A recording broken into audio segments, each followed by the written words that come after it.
Hello and welcome to this 26th episode of the Denver Homes Market Report. That's right, we are 26 episodes into what started out as an idea just a year or two ago. And then with COVID and some extra time on my hands, I decided to take time earlier this year and really conceptualize what a real estate podcast might sound like. And who the heck, if anyone, would care to listen to it? Well, it's been a fun project, and one that I enjoy putting together each week. I highly encourage you to subscribe. This way, you are always up to date with my latest material.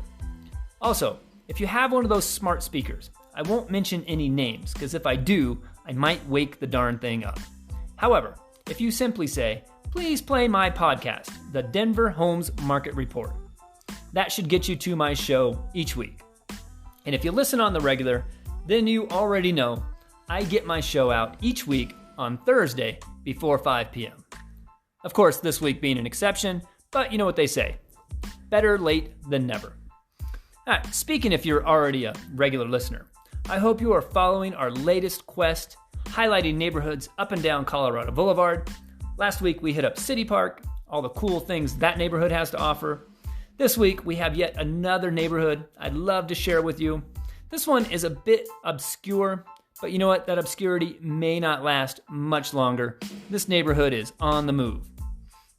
You know, as a local realtor, I get this question often. Ricky, where should I buy? I mean, I want to be in a neighborhood where I feel safe. I want to be close to the city. I don't want to be in the thick of it. And most of all, I want my hard-earned investment to pay off in the years to come. You know, I can't afford $700,000 or $800,000 mortgage. However, I want to buy a home where I can live in a convenient location, be close to open space or parks. You know, I have a dog, so I'd love either a dog park or a yard. And I want to be able to ride my bike into downtown. And finally, I need access to the freeway so I can get to work. So Ricky, where should I be looking? You know, this is a loaded question because there are so many aspects that I just pointed out that are of personal preference. One may feel area is convenient, whereas the other person feels that area is congested. One person may feel perfectly safe in a particular neighborhood, while another person does not feel safe in that same neighborhood. And the conundrum here goes on and on. However, over the years, I have developed a way to answer this very tricky question. And first and foremost, buy a home where you want to live and where you feel you can afford. That is the bottom line.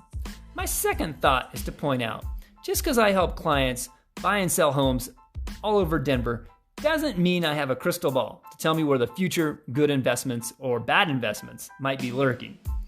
The fact of the matter, for the past near decade now, it really hasn't mattered where you purchased. As long as you got your foot in the door in real estate, it has likely been a good purchase. Some areas have developed faster than others, but overall, the economy and real estate markets have been pretty solid up until this year of COVID. Although it may come as a surprise to some, the real estate market has continued to do very well through this pandemic. You know, the sellers did pull back initially, which gave us very low inventory throughout the spring market. The buyers kept coming. We've pent up some demand. Now prices are actually rising, and sellers are seeing that in the market, and now more houses are come to market. So when it comes to where to buy, I can tell you this. Look for areas which the neighborhood has good bones. Perhaps you want to be near a park or open space. You're in luck, because here in Denver, we have many parks, and even neighborhoods named after parks. You know, find an area or a neighborhood that is perhaps not as well known. One where it may not be really sought after. You know, you don't see it in all the local publications. Of course, you'll want to check your comfort level when it comes to schools, crime, etc. All the things that are important to you. If you do this, I bet Skyland would pop into your radar. This neighborhood known as Skyland dates way back. In fact, Clayton and Skyland have a symbiotic relationship, as both were annexed into Denver in the late 1800s. And there was a very wealthy gentleman named George W. Clayton. He was a businessman and a philanthropist. He made a good bit of money investing in real estate. Sadly, George was found one fateful day, unresponsive in his office in the year of 1899. George, being the philanthropist that he is, his estate helped develop this entire area. In fact, what is now Clayton College was once George W. Clayton Home for Boys.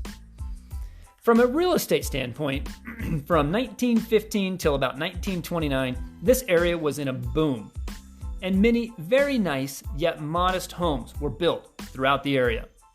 Then, like many areas, post-war era, around 1945 till about 1959, yet another real estate boom, and again, very nice, well-built, yet modest homes were developed throughout Skyland and Clayton. Today, there is yet another transformation taking place, and Skyland is no exception. The neighborhood is on the move. I encourage you to take a bike ride through the area. It's not full of retail options and nightlife. It's really more of a sleepy residential area. However, the location is prime. You have, of course, City Park and the golf course, which, if you heard last week's episode, you know that the golf course is reopened after that $45 million renovation. Then, of course, a bit further south, you're in Uptown with all sorts of retail options in that area. Or take your bike a bit further north and west, and then you're in Rhino. So the location is very convenient.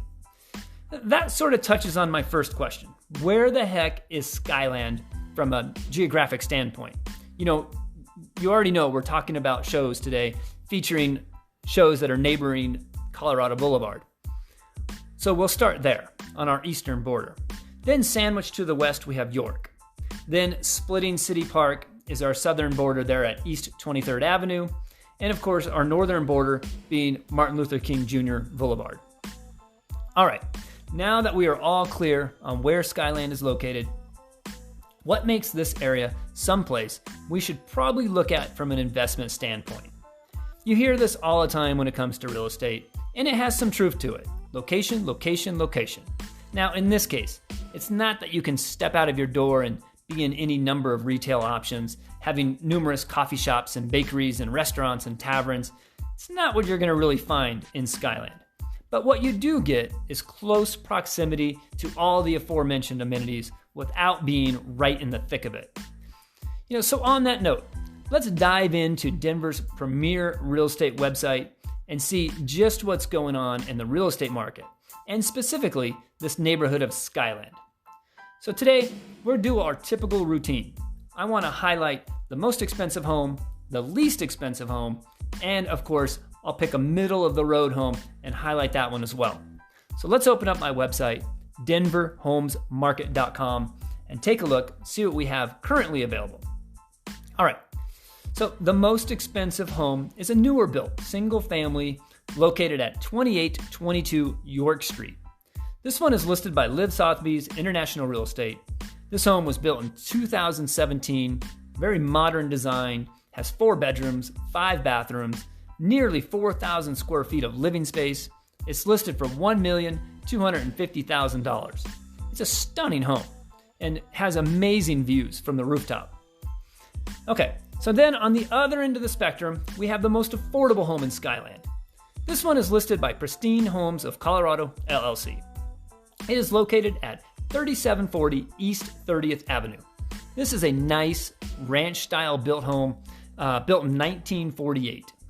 It features 4 bedrooms, 2.5 baths. It's listed as 1,243 square feet of living space, but the basement had also been finished out, and it's not in that square footage. So that's where you get the 4th bedroom and the second bath there. This home was listed at $419,900.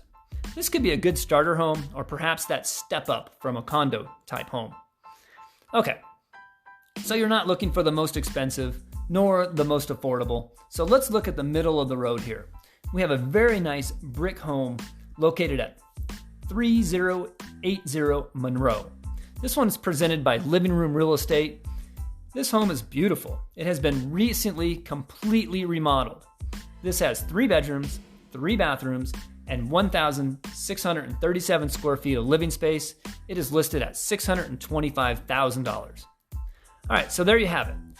Right around $420,000, $625,000, and $1,250,000. That is the range of homes available currently in Skyland. There are currently 8 listings available. If this podcast has piqued your interest in the area, give me a call. I'd love to explore these homes with you. If you are looking to buy or sell elsewhere, give me a call. Let's chat about your specifics. All right, well, this is going to wrap up this week's episode of the Denver Homes Market Report. As always, I thank you for tuning in. Have a great week. Stay safe out there if you have to go out at all. I'll be back next Thursday. This is once again Ricky Schoonover of Mode Real Estate, and you have been listening to the Denver Homes Market Report.